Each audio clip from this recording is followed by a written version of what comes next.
Posibleng manatili at extended sa pwesto hanggang Hunyo si PNP Chief Police General Francisco Romel Marbil ayon kay Interior Secretary John-Vic Remulla dahil sa nalalapit na midterm elections.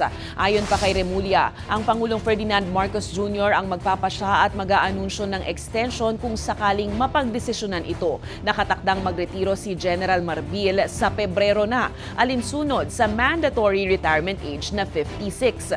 Gayunpaman, posibleng ma-extend ang kanyang termino kung nanaisin ng Pangulo, katulad ng ginawa noon sa panahon ni dating PNP Chief at ngayon ay Senator Ronald Bato de la Rosa. There are indications that he will be extended until June, but let the President be the one to announce that. Indications pa lang.